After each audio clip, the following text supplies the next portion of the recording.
প্রায় বছর থাকে 1.5 বছর আগে আমি আরেকবার এসেছিল লন্ডনে।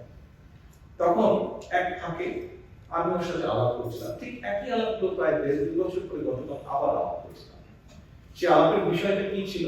সেই আলাপের বিষয়টা ছিল, আপনাদের নিশ্চয়ই মনে আছে যে বেশ কয়েক বছর আগে, এখন এই মুহূর্তে বোধহয় নেই সেটা, কয়েক বছর আগে বাংলাদেশে একটি অনুষ্ঠান হতো, খুব সম্ভবত একটি টিভি চ্যানেলে এই অনুষ্ঠানটি চালু করেছিল, তোমাকে খুঁজছে বাংলাদেশ, একটা অনুষ্ঠান।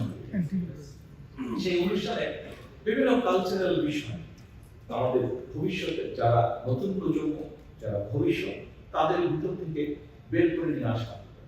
কেউ হয়তো ভালো মিউজিশিয়ান, কেউ হয়তো ভালো গান গাইতে পারে, কেউ হয়তো ভালো কবিতা আবৃত্তি করতে পারে, এরকম কালচারালে যারা ভালো আছেন এরকম খুঁজে চাইলেন, খুঁজে নিয়ে আসা। তা আমি আপনাদের সাথে কয়েক বছর আগে আলাপ করেছিলাম, গতকালকে আলাপ করছিলাম যে আমরা স্কুল থেকে, বিশেষ করে যদি আমাদের ভবিষ্যৎ, আমি স্কুল কলেজ বলেছিলাম, আমি আমাকে বলেছে ভাই আমরা স্কুলের মধ্যে থাকতে হবে, কারণ কলেজ হলে তারপরে পড়া যাবে, কিন্তু তারপরে কলেজ হলে একটা বয়সের একটা পর্যায়ে চলে যায়। কিন্তু আমরা যদি স্কুল থেকে ট্যালেন্ট হান্ট করি, যারা স্পোর্টসম্যান, ফুটবলে ভালো, কেউ টেনিসে ভালো, কেউ ক্রিকেটে ভালো, কেউ ভলিবলে ভালো, কেউ বাস্কেটবলে ভালো, এভাবে আমরা স্কুলগুলো থেকে বের করে নিয়ে আসবো প্লেয়ারদেরকে।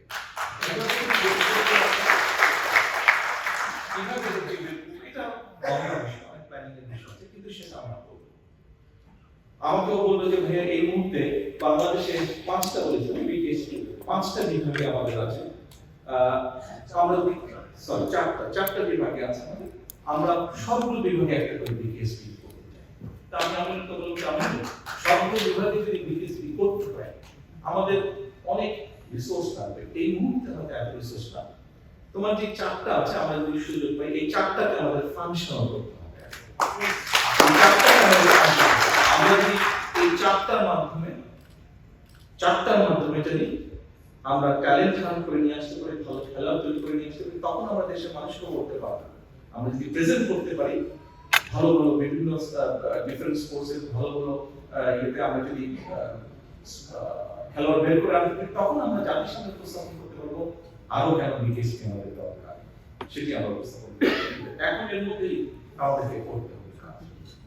এই যেরকম একটা, আপনারা নিশ্চয়ই এর মধ্যে বিভিন্ন বক্তব্য শুনেছেন, আমরা বাংলাদেশের শিক্ষাটাকে, বিশেষ করে প্রাইমারি এবং সেকেন্ডারি স্কুলের যে শিক্ষাটা, এটাকে আমরা একটু ভিন্নভাবে সাজিয়ে তুলতে চাই। সেটি কি?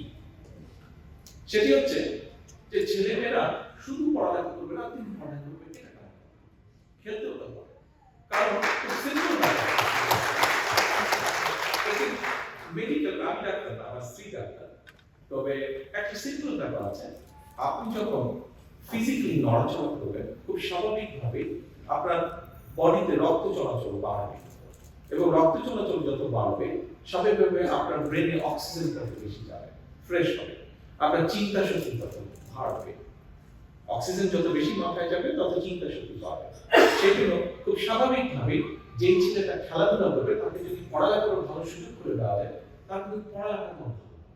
কাজে পড়ালেখায় ভালো করতে হলে অবশ্যই খেলাধুলা অবশ্যই। আমরা যেখানে এইখানে যারা আজকে এই ঘরে উপস্থিত আছি, কম বেশি হয়তো অনেকদিন ধরে আমার মতো আপনারা অনেক লন্ডনে আছেন, বিভিন্ন ভাবে আপনারা আছেন, আমি কেন আছি কম বেশি আপনারা জানেন। যখন লন্ডন শহরের বিভিন্ন জায়গায় যাই তখন একটা জিনিস দেখলে মাঝে মাঝে একটু কষ্ট হয়। আপনারা নিশ্চয়ই খেয়াল করেছেন যে প্রতি পাড়াতে বা প্রতি এরিয়াতে সুন্দর সুন্দর মাঠ আছে, গ্রিন সবুজ মাঠ, দেখলে বলে মাঠের মধ্যে দৌড়াতে শুরু